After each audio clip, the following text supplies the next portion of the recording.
Je voulais faire, tu sais, comme des descentes de lit, tu sais, comme c'est des peaux de bête, mais c'est une peau de femme. Ça, c'est une femme. Comme ça. Et comme si tu avais tué une femme et que tu avais sorti, tu sais, et puis tu marches dessus quand tu sors de ton plumard, tu sais.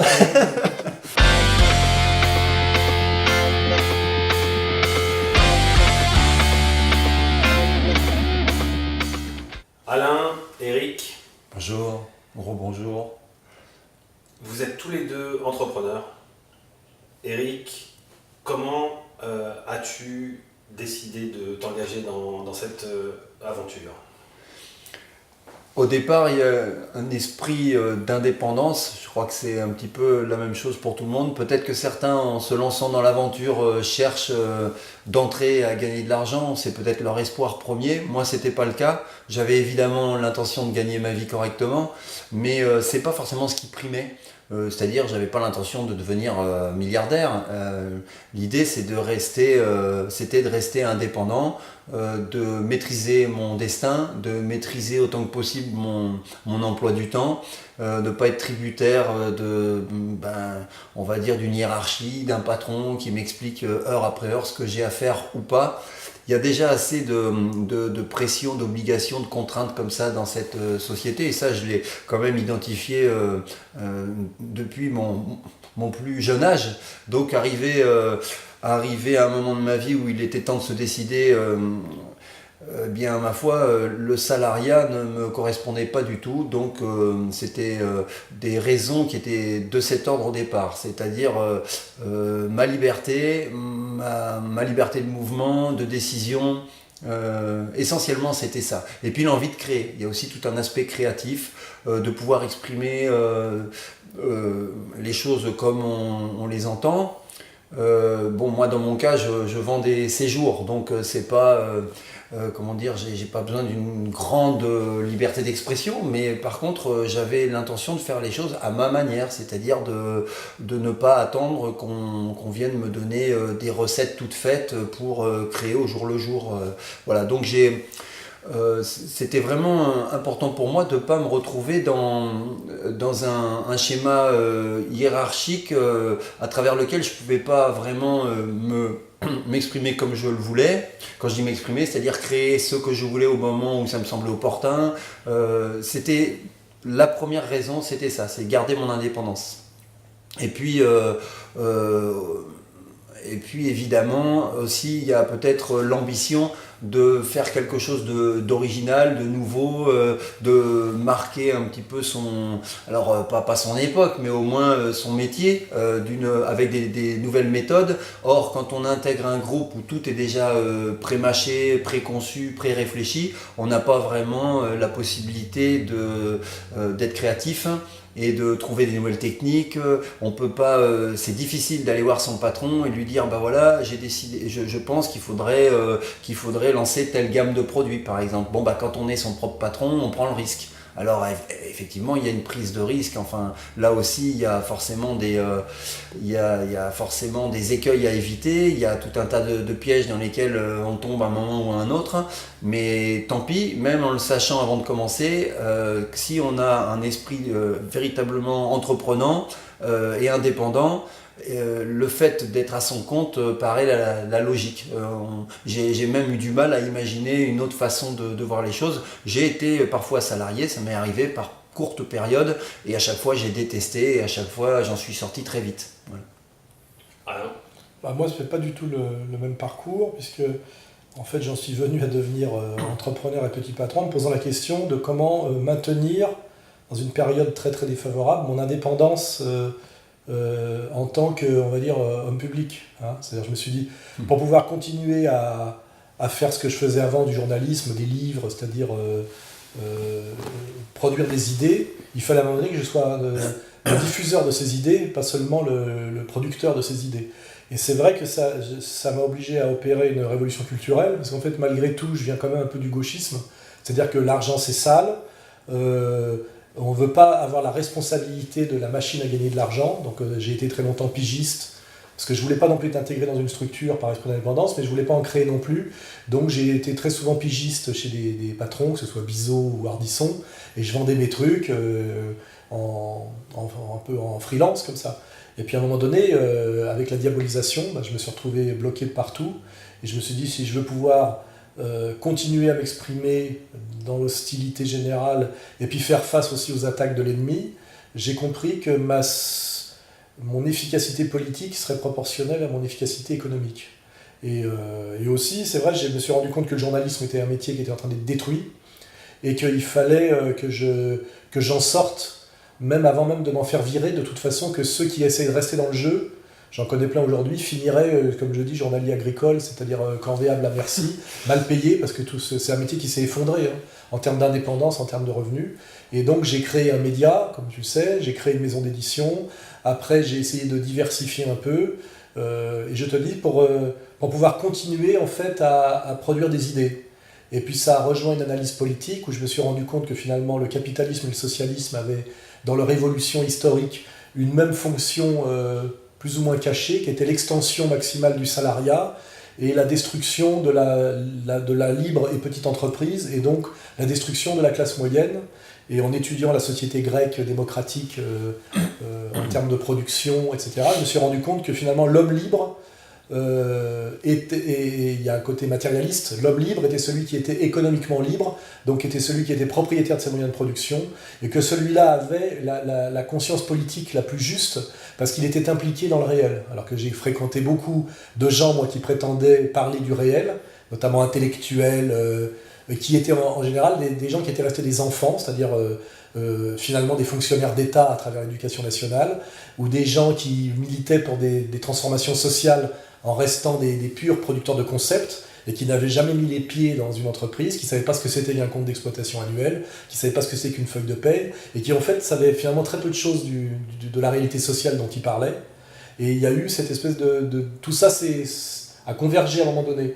L'indépendance, la virilité, la capacité de résistance, et la notion en fait ça de liberté, voilà. Et j'en suis arrivé à ma conclusion qui est dans le Comprendre l'Empire, c'est que une vraie démocratie, si on est toujours attaché à une démocratie, est un peu comme la société grecque des hoplites, c'est-à-dire une association libre de petits patrons en réalité, de propriétaires de leurs moyens de production, qui se mutualisent et coexistent et produisent leurs propres règles. C'est un peu l'idée sérieuse de la démocratie. Le reste, la démocratie bidon des droits de l'homme, c'est le salariat généralisé, qui est une infantilisation de gens qui estiment avoir des droits, qui ne veulent pas trop être finalement, qui vendent leur force de travail et leur temps de travail, ce qui a beaucoup à voir avec la notion d'esclavage chez les Romains, et qui quelque part sont dans l'arrogance de l'adolescence, un peu prolongée. C'est-à-dire ils ont des exigences, mais ils ne veulent pas trop savoir comment ça marche.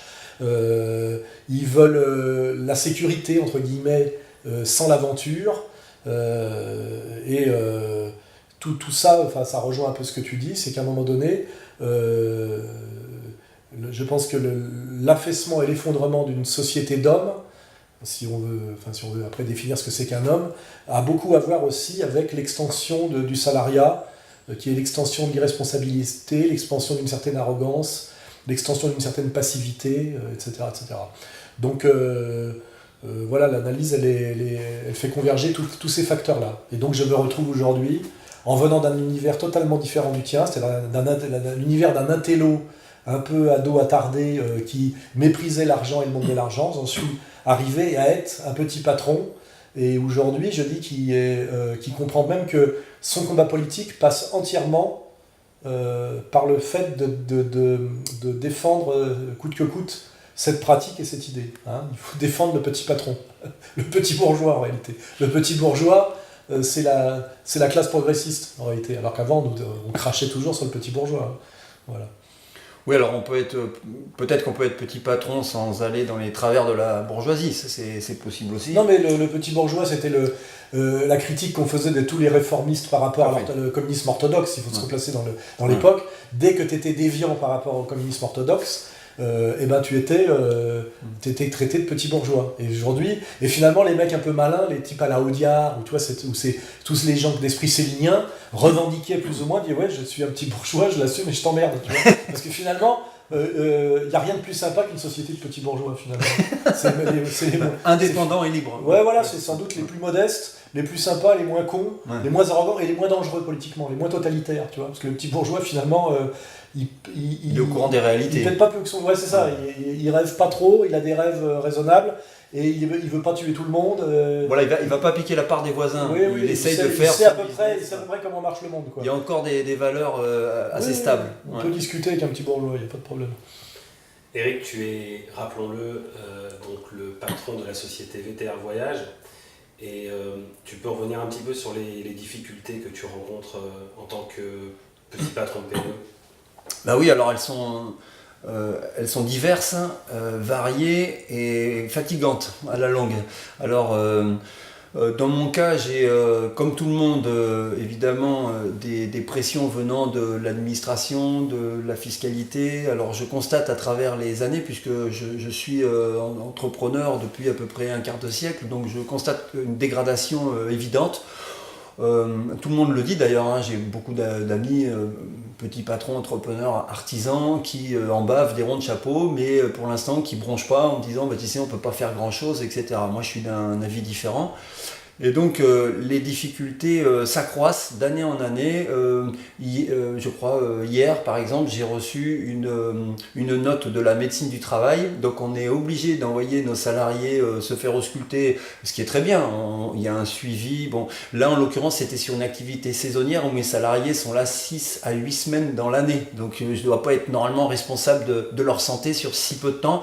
Et bien quand même il a fallu trouver, alors que c'était donc une activité saisonnière très courte, il a fallu quand même les envoyer, donc ça prend du temps. Pendant ce temps, pendant qu'ils sont à la médecine du travail, ils sont pas au boulot. Et puis il faut payer. Voilà, c'est un racket incroyable. Alors j'ai reçu la note 1500 €, poum, comme ça. Alors dans une activité comme le tourisme, il faut savoir que c'est une somme importante parce qu'on a une marge qui est assez faible. Enfin, je veux pas pleurer, mais à un moment donné, c'est incroyable. C'est qu'un exemple parmi des dizaines et des centaines d'autres. Chaque semaine, je vois arriver des nouvelles contraintes et des nouvelles idées venues d'on ne sait où, de bureaux ou d'officines qui nous imposent de remplir tel ou tel document, de payer telle ou telle taxe qui vient d'apparaître ou qui a été transformée ou abandonnée, mais reprise. Enfin, c'est un bordel, excusez-moi, on va dire le mot, mais je trouve que c'est hallucinant qu'on puisse même encore avoir une économie qui se tienne à peu près dans un tel contexte. J'ai eu aussi, je crois que c'était l'année dernière, l'INSEE qui m'envoie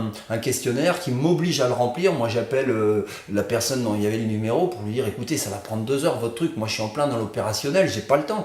Et puis je veux dire, c'est incroyable qu'on nous oblige à faire ça. Si j'ai pas envie de vous répondre, elle me dit c'est obligatoire, sinon vous aurez une amende. Donc voilà.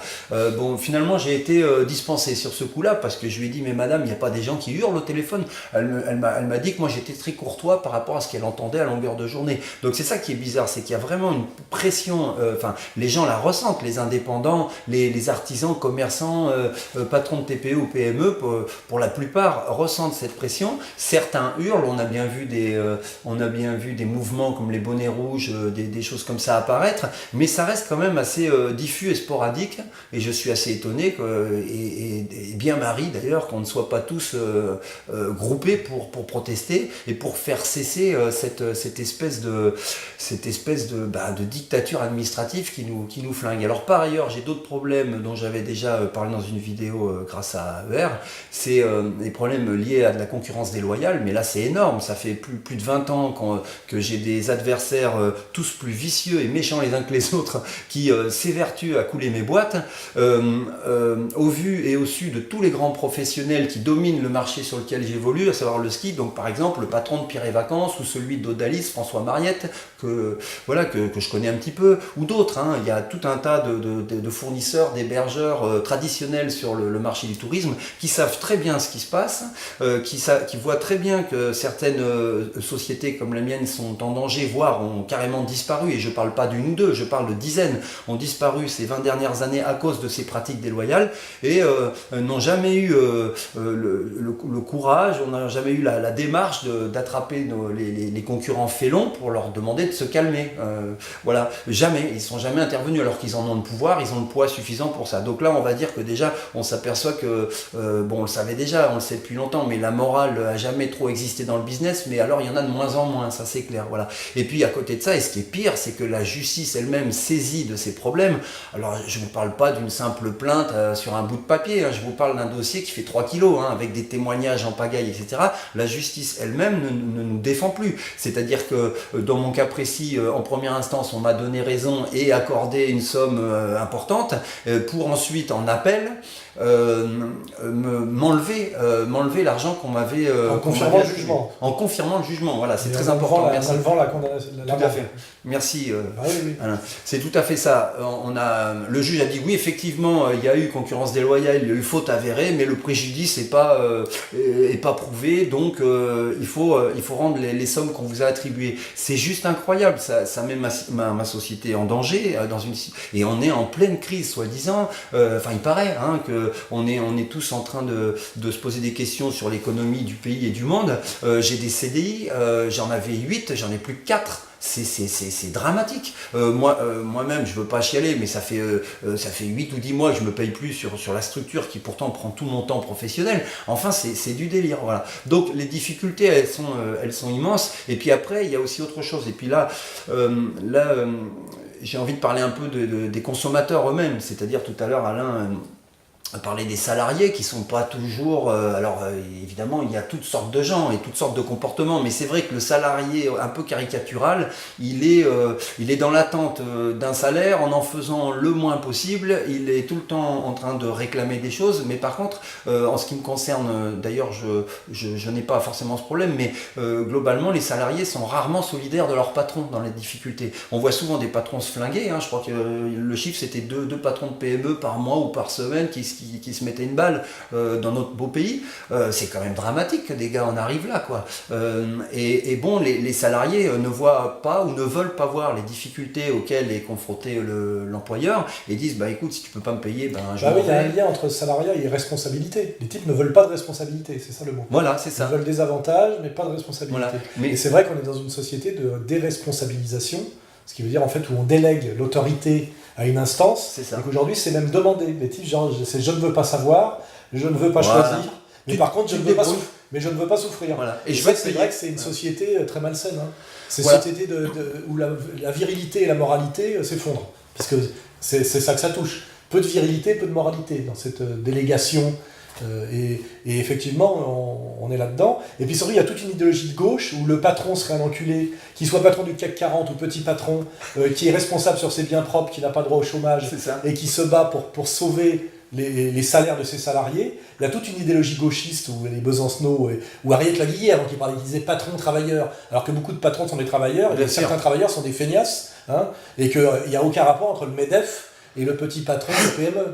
Mais c'était cette qui était d'ailleurs employé de banque, ce qui est quand même une métaphore qui veut bien dire quelque chose, toute sa vie a fait le sale boulot par sa bêtise. Patron, travailleur. On n'entendait jamais parler d'ailleurs du banquier dans cette histoire. Alors donc je faisais un parallèle entre ce qu'avait dit Alain et puis ce que je constate moi par rapport à l'attitude des consommateurs. Donc il y en a qui sont charmants, agréables, on a des clients qu'on adore, mais dans l'ensemble, quand même, ce qu'on constate à travers les années, c'est que les gens aussi là sont de plus en plus exigeants, se déresponsabilisent, c'est-à-dire dès qu'il y a un conflit qui apparaît, ça peut arriver quand on vend une prestation, elle n'est pas toujours au top niveau, ça peut arriver qu'il y ait un problème. Dans ces cas-là, on tombe très vite dans les procédures, dans les menaces, ou les menaces de procédure. Ça, c'est l'exemple, sa société américaine. Voilà. Tout passe par des avocats.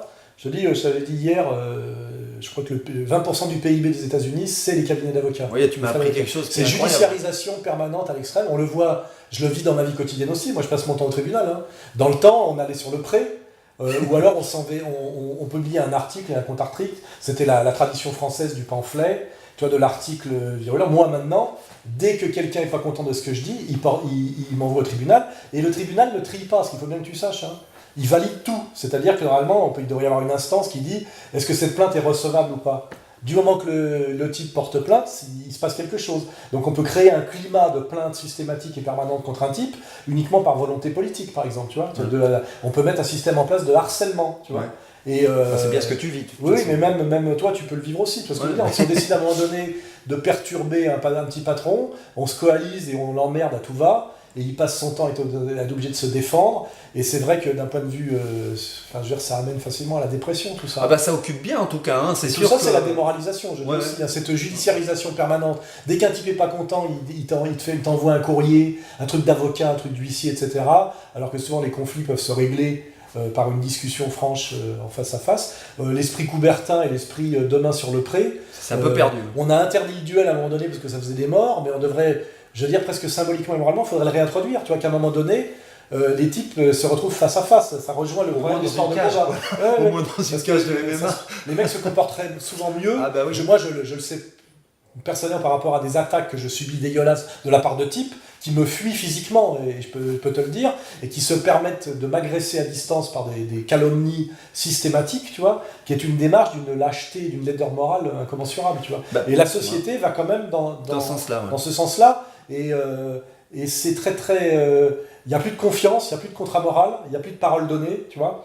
Et ça, tous ces effondrements-là s'additionnent. Hein. Alors quand on est en B2C, c'est-à-dire que voilà, on s'adresse au grand public directement, on essaie de vendre sa production au grand public, on est confronté parfois à des comportements psychédéliques, des choses hallucinantes que je ne vais pas détailler ici, mais il arrive parfois que vraiment on se demande si c'est pas une caméra cachée, quoi, des exigences vraiment stupides, des récriminations qui n'ont pas de fondement. Enfin, c'est pas fréquent quand même. Hein. Dans notre cas, on arrive à avoir, je sais pas, on a peut-être de la chance, mais on a une clientèle globalement sympa. Mais quand même, à travers les années, c'est une difficulté supplémentaire qui se rajoute, c'est-à-dire une espèce de... Ma femme travaille dans l'immobilier, c'est des métiers qui sont devenus infernaux parce que maintenant, il y a des réglementations incroyablement tatillonnes que tu ne peux pas respecter si tu veux être pratique, notamment les trucs de donner les clés, tu sais, après à l'état des lieux, etc.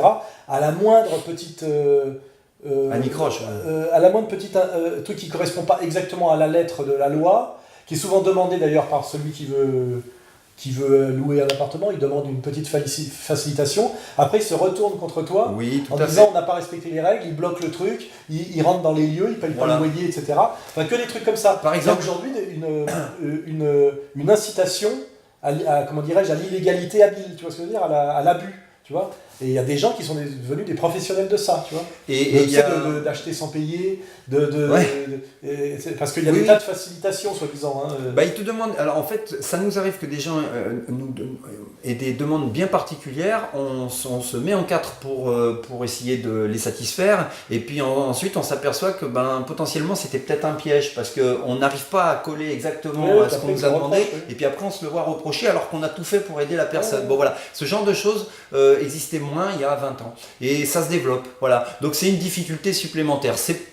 sans doute pas la pire, mais si on regarde que du point de vue administratif et fiscal, c'est une charge qui augmente pratiquement de semaine en semaine, que du point de vue juridique, on a de plus en plus de procès, d'ennuis en tout genre, de gens procéduriers chez les clients et chez les fournisseurs, voire chez les concurrents, et qu'en plus cette justice-là est au service de toujours les mêmes, semble-t-il. En tout cas, moi, elle m'a pas aidé, elle m'a massacré. Voilà. Et puis si on rajoute à ces difficultés-là celle de cette démoralisation de la société, démoralisation d'ailleurs à tous les sens du terme, hein, moins de morale, et puis les gens n'ont plus le moral non plus, hein, voilà. Et puis aussi, alors une chose dont j'aimerais parler 30 secondes, c'est la peur. Je ne sais pas si tu ressens ça, mais moi je trouve que les gens ont de plus en plus peur de tout. Ils sont anxieux, ils sont craintifs, c'est-à-dire qu'au moindre pépin, rien du tout de grave, ils vous sautent littéralement à la figure. Parce que aussi, comme les gens sont déprimés par une société de crise, ils se deviennent de plus en plus tendus et agressifs. Voilà. Et tous se potentialisent. Hein. Et puis ils ont peur parce qu'ils ont une pression, même eux, au niveau personnel. Il y a un humoriste, Danny Boone, qui en parle dans un de ses sketchs. Tu sais, tu reçois un recommandé, t'as peur. Voilà. Normalement, on ne devrait pas avoir peur de recevoir un recommandé. Je vois pas. On ne sait pas ce que c'est. Ça peut être un truc tout bête qu'on va le chercher à la poste. Mais c'est vrai que les gens sont inquiets. On le sent. Ils sont inquiets dès qu'ils ouvrent leur boîte aux lettres. Déjà, ça commence le matin. Ils se disent qu'est-ce qui va me tomber sur la tête, qu'est-ce que je vais avoir à payer en plus, où est-ce que je vais me faire arnaquer aujourd'hui, etc. Donc ça les rend agressifs. Alors ça facilite pas les relations commerciales et humaines. Bon, malgré tout ça, je regrette pas de m'être lancé dans l'entreprise indépendante, et je compte pas lâcher la barre. Mais disons que ça se complique de jour en jour. Voilà. Alain Soral, face à ce constat, vous avez initié un projet qui s'appelle Économie solidaire. Est-ce que vous pouvez nous en parler un peu plus ? Ouais, j'en ai déjà parlé à plusieurs reprises dans des conférences. C'est cette idée qu'aujourd'hui, dans une société en crise, où d'ailleurs le marché se raréfie et où il y a des tensions de plus en plus grandes, l'idée c'était que la solidarité politique devait aussi passer par la solidarité économique, les deux s'engendrent réciproquement, et qu'on avait donc toutes les raisons, à la fois morales et pratiques, effectivement, de pratiquer l'économie solidaire. À savoir aujourd'hui, moi, que quand je veux chercher un plombier, j'appelle les amis de ER et je leur dis est-ce qu'on a un plombier parmi nos adhérents, parce que je préfère donner mon pognon à un type que je connais, qui partage mes idées, puis dont j'ai un peu, que je pense est à peu près crédible moralement, quoi, voilà. Et cette idée, en fait, c'est aussi l'idée de la non-assurance de Dieudonné, c'est aussi l'idée pour laquelle aussi on s'est rencontrés, c'est que aujourd'hui, l'idée de la révolution, on va renverser la société du jour au lendemain, c'est des trucs d'ado, et les conditions objectives ne sont pas réunies, mais par contre, se dire que créer quelque part en douceur, et avec ses pieds, je dirais, en bougeant une contre-société, hein, c'est-à-dire finalement essayer d'échapper à la société insupportable qu'on vient de décrire en vivant un peu à côté d'elle, hein, en faisant nos trucs entre nous, effectivement, en achetant mes vacances chez toi en achetant tes bouquins chez moi, etc. etc. Et même avec cette idée d'espèce d'annuaire comme ça de la résistance, où effectivement... parce qu'aujourd'hui, au début, quand on était dans la dissidence, on avait beaucoup d'étudiants et d'ados, hein, ce qui est un peu normal. Mais aujourd'hui, ça devient plus sérieux. On a de plus en plus d'adultes, et des adultes effectivement qui sont impliqués dans la vie économique et qui sont moins dans l'utopie ou le rêve de la révolution, mais qui essaient de vivre mieux, hein, voilà, parce qu'on passe de la révolution à vivre moins mal. Et aujourd'hui, on est face qu'à des types qui... Moi, ce qui m'intéresse, c'est les gens qui savent faire quelque chose, et qui savent faire quelque chose que moi, je ne sais pas faire. Et à un moment donné, de se dire, si on veut essayer de se tenir les coudes, nous tous, pour créer une contre-société, je dirais en douceur, pour échapper à cette violence, à cette bêtise, etc., il faut des charpentiers, des menuisiers, des plombiers, des électriciens, des architectes, des médecins, etc. Et cette idée d'économie solidaire, et puis effectivement, puisqu'on a un média qui fonctionne pas mal et qu'on est assez bon sur Internet, et que moi j'ai la chance d'avoir des gens qui s'intéressent à ce que je raconte et qui m'écoutent et qui me font confiance, c'est à un moment donné leur dire écoutez mes conférences, c'est très bien, écoutez mes analyses sur la Syrie, c'est très bien, mais peut-être aussi, posez-vous la question, effectivement, est-ce que vous avez une consommation éthiquement cohérente, hein, c'est-à-dire plutôt que de vous plaindre du monde des multinationales qui nous écroulent et nous écrasent, et notamment ils font disparaître les PME, est-ce que vous réfléchissez que vous donnez finalement votre argent dans des tas de secteurs assez multinationaux que vous méprisez par ailleurs, ça peut être des fournisseurs d'accès, ça peut être des assurances, ça peut être des tas de choses. Est-ce que finalement vous ne pourriez pas être un peu plus cohérent et un peu plus responsable jusqu'au bout, en réfléchissant à qui vous donnez votre argent pour votre assurance, à qui vous donnez votre argent pour vos fournisseurs d'accès, à qui l'argent que vous mettez là, pourquoi vous ne le mettez pas ailleurs, etc. Et là, on est dans cette idée de développer effectivement une contre-société par l'économie solidaire, sachant qu'aujourd'hui, il y a pas mal de gens qui ont des compétences, des idées. On est quand même dans un pays, la France, qui est quand même un pays d'imagination, hein, d'invention. On a toujours été très, très bon là-dessus, assez créatif. Et une société qui est par ailleurs totalement bloquée, hein, tout le monde le constate, par la surfiscalité et la bureaucratie, et le parasitisme des politiques, parce que tout ça est lié. Hein. On a une société où les gens qui travaillent souffrent et sont méprisés, et sont entièrement, dominés par des purs parasites, hein, des gens qui vivent sur leur dos sans rien foutre que de les emmerder. Si on peut en effet réduire un peu le caquet aux coqs gaulois et aux coqs nationaux en général, ça me paraît être assez salubre. La France, comme toute nation aujourd'hui, c'est un hôtel. Hein? Un hôtel. Il dit oui, nous les Français, on va en prendre 24 000 en 2 ans. 24 000, c'est ce qui est arrivé en Allemagne en un week-end. En un week-end. Mais c'est le pays des droits de l'homme. Est-ce qu'on n'a pas honte en France ? On est quand même, c'est pas tellement une caricature que de le dire. Hein, non, mais ça, c'est un peu poujadiste. Je te suis complètement. Je suis un peu poujadiste. Ah non, mais on peut carrément parler même de profession parasite. Hein.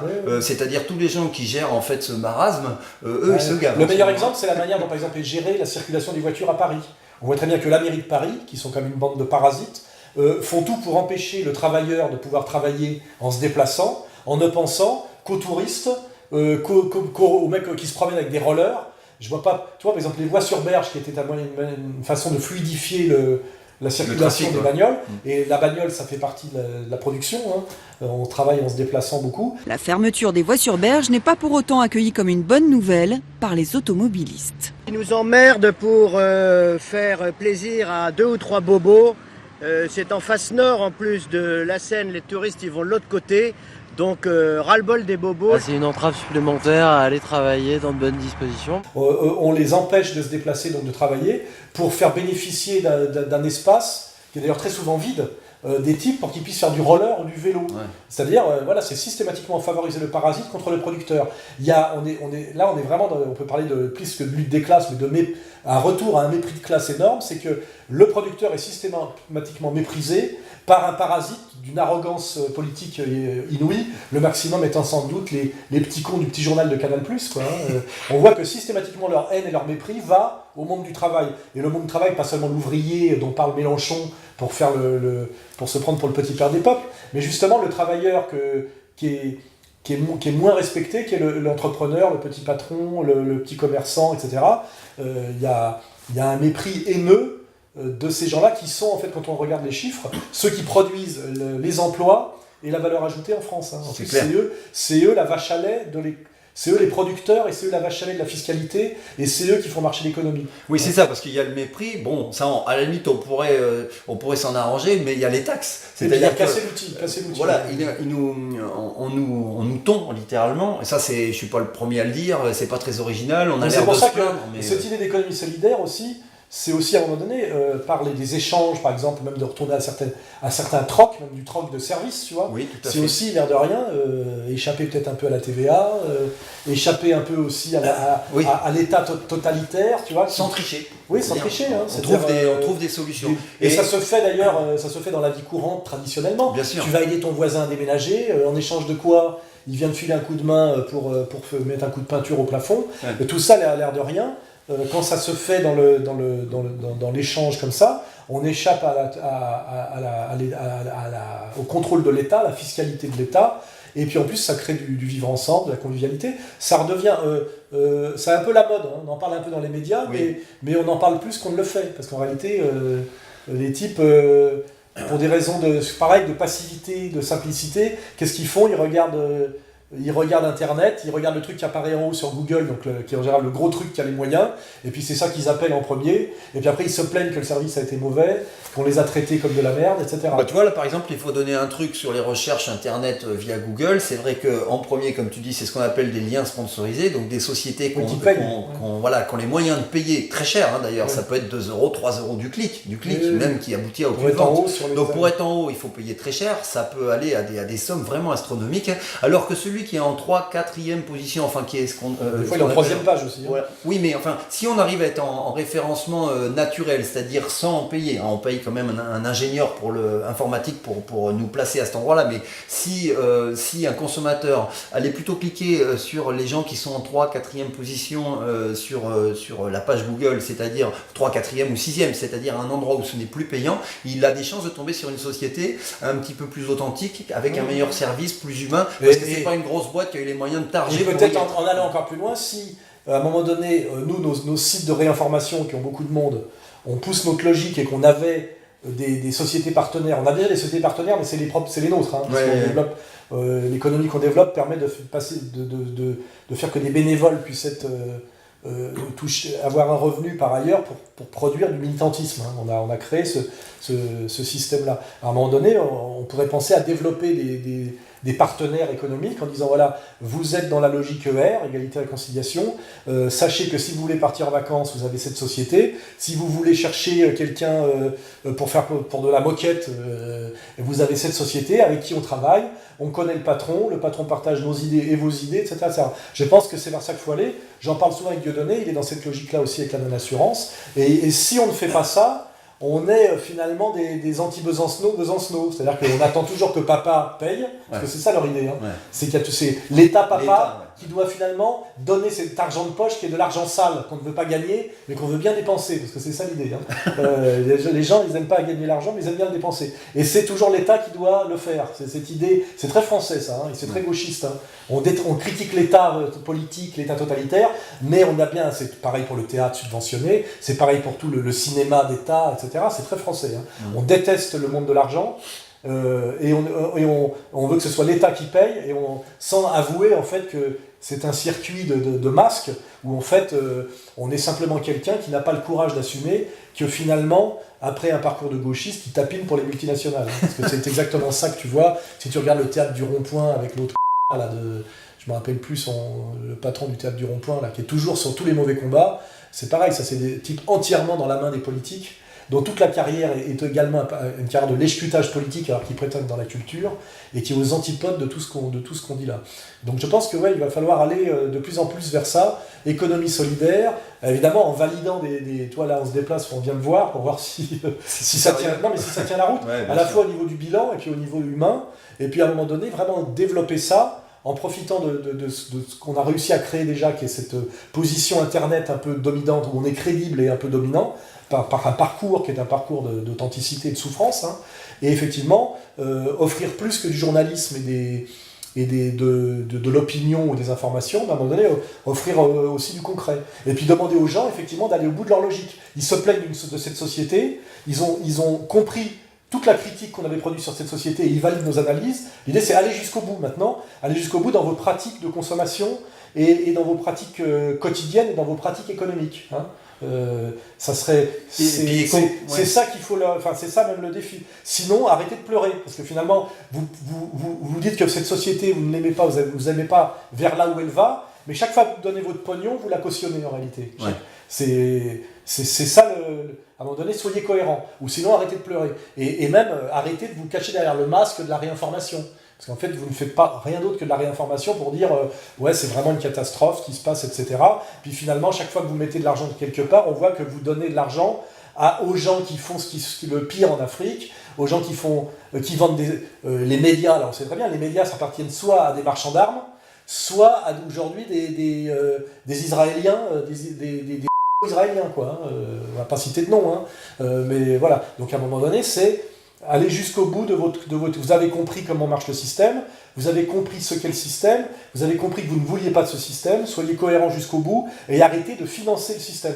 Voilà. Et pour ce qui concerne les entrepreneurs indépendants et autres commerçants, tous les patrons de TPE, PME qui en ont ras-le-bol, et je pense qu'ils sont nombreux, il est temps de sortir du bois et puis de dire ce qu'ils ont à dire. Il faut arrêter d'avoir peur. À un moment donné, moi il faut dire avec le nombre d'ennuis que j'ai eu ces derniers temps, je pense que je suis immunisé d'une certaine manière. Je vois pas ce qui peut m'arriver de pire. Et puis quand bien même, j'assumerai, parce qu'à un moment donné, je pense pas que je fasse grand mal en exprimant simplement des réalités que tout le monde voit, tout le monde connaît, sur lesquelles pratiquement tous les gens concernés sont d'accord, mais restent dans leur coin et n'osent pas s'afficher. Donc là, je crois qu'il est temps, les copains. Ils espèrent toujours s'en sortir tout seuls en fermant la gueule. Oui, mais non, ça marche pas, il faut être solidaire. Voilà.